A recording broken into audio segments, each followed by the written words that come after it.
میں اس کی بھی سن لیتا ہوں، اس کی بھی تھوڑا سا ادھر بھی چلا گیا، تھوڑا سا ادھر بھی. یہ کیا بات ہے صاحب؟ رسول اللہ کا غلام مسجد میں بھی نبی پاک کا غلام ہوتا ہے، اور کسی کے ولیمے پہ جائے تو پھر بھی، اور اگر شادی پہ جائے تو پھر بھی، اور اگر چلا جائے پارلیمنٹ میں. یہاں لوگوں کا مزاج بڑا عجیب ہے. میں اول میں سر پہ ٹوپی ہوتی، میری ایک نعت خواں سے ملاقات ہو گئی، ذرا خوش قسم کا آدمی نہ جی، پرانے خیالات ہیں، پرانی کتابیں پڑھتے رہے، تو میری ملاقات ہو گئی تو بڑا ناکنگی بنگی اور بڑا. تو میں نے کہا محفل میں تو تو نے بڑی پاکشاک باندھی ہوئی تھی، کیا ہوگا؟ کہنے لگا یہ شادی بھی ہوئی. میں نے کہا عشق رسول سے محفل کیا آتا کیا بات کرتے ہیں آپ بھائی؟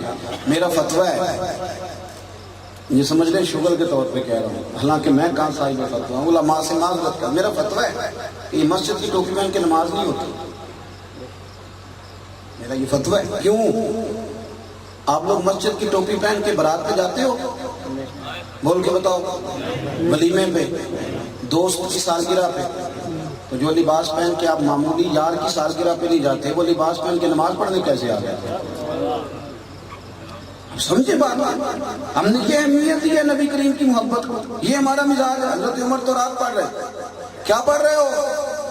یا رسول اللہ صلی اللہ علیہ وسلم تو رات حضرت موسیٰ پر نازل ہو. جناب عمر کہتے ہیں حضور کبھی مجھ سے ناراض نہیں ہوئے، پر آج میں نے حضور کے چہرے پر ناراضگی دیکھی. اور محبوب کریم فرمانے لگے عمر اگر حضرت موسیٰ آج حیات ظاہری میں ہوتے تو میرا کلمہ پڑھ کے میرے قرآن کی تلاوت کرتے.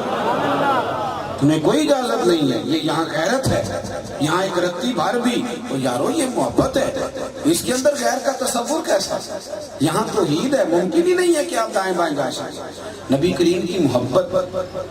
امام ابو مالک رحمۃ اللہ تعالیٰ علیہ گزر رہے تھے تو ہارون رشید کا بیٹا کدو شریف اس نے پکڑا ہے. کدو کے ساتھ کبھی کبھی ٹہنی بھی ہوتی ہے، اور وہ کدو کو گھما رہا ہے. امام مالک رحمۃ اللہ علیہ کھڑا کر کے کہنے لگے بیٹے یہ عام سبزی نہیں، یہ نبی پاک کی پسند ہے. رنگے چمن پسند نہ پھولوں کی بو پسند، اور ہم کو ہے وہ پسند جسے آئے تو پسند. اور کل کہہ کے اپنی بات بھی لب سے تیرے سنی، اللہ کو ہے کتنی تیری گفتگو پسند. بیٹا یہ حضور کی پسند ہے. میرے دوستوں ذرا اس میں خاص توجہ کرنا کہ یہ نبی پاک کی پسند ہے. اس طرح نہ کہا، کہنے لگا جی ٹھیک ہے. پھر تھوڑا آگے جا کے تو گھمانے لگا. امام مالک رحمۃ اللہ علیہ ہارون رشید کے پاس چلے گئے، فرمایا تیرا بیٹا اس سبزی کے ساتھ یہ حال کر رہا ہے جو میرے نبی کی پسند ہے. نہ تو لوگ فتویٰ دے دیتے، کہتے ہیں مولوی دکھیا نوشا جی، مولوی وہ 1400 سال پرانی باتیں کرتا ہے. میں کہا کرتا ہوں ہمارا سارا کچھ لے لو، ہمیں 1400 سال پیچھے چھوڑاؤ. لے لو یار سارا کچھ، چھوڑاؤ وہاں 1400 سال پیچھے.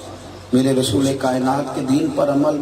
یہ ایک سکھ 10 سال وزیر اعظم رہا ہندوستان کا، پتہ ہے آپ کو؟ نام لینے کی ضرورت تو نہیں.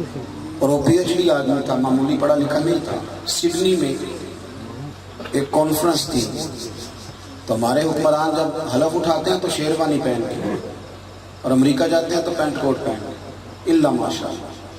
تو وہ 10 سال رہا سڈنی میں. اس سے کسی نے پوچھا کہ سردار جی آپ اتنے بڑے ملک کے وزیر اعظم ہیں اور سب لوگوں میں یہ داڑھی یہ پگڑی اور بال عجیب نہیں لگتے؟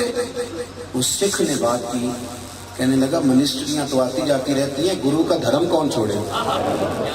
سمجھ ہی نہیں آتی ہے مسلمان کو کہ جب آپ بنیاد سے ہل گئے تو بات آگے کیسے بڑھے.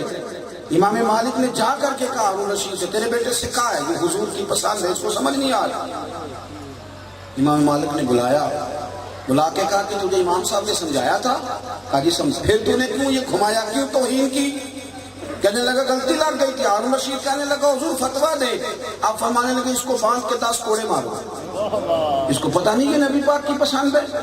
عشق رسالت مآب ایک جذبے کا نام ہے. وہ جذبہ جب آتا ہے نا تو پھر سارا دن بندہ درود شریف پڑھتا ہے. وہ جذبہ جب پیدا ہوتا ہے تو قرآن پاک سے نظریں نہیں ہٹتی. یہ خالی نعرے شعرے لگا کے نکل جانے کا نام نہیں. تیرا طور طریقہ بھی بدلائے، تیرے سلیقے بھی بدلائے کہ تو رسول اللہ کا غلام ہے. تیرے لب و لہجے سے خوشبو آئے. اپنے گھروں میں نفاذ دین کریں. کیا میں ہندوؤں کی بیویوں سے جا کے کہوں کہ وہ پردہ کریں؟ کیا عیسائیوں کے گھروں میں جا کے یہ تبلیغ کریں کہ داڑھی رکھیں؟ غیروں سے کہیں کہ حضور کے طریقے پہ چلو. اور نبی کریم علیہ السلام نے اتنی تاکید فرمائی ہو یا ایھا الذین آمنوا ادخلوا فی السلم کافہ، اور میں خبردار تمہیں کسی اور مذہب کے بارے میں سوچنے کی بھی اجازت نہیں، دین میں پورے پورے داخل ہو جاؤ۔ بات کو سمیٹتا ہوں، ایک بات زندگی بھر یاد رکھنا، اگر حضور سے محبت کرو گے تو جینا بھی آسان ہو جائے گا اور مرنا بھی بڑا ہی آسان ہے۔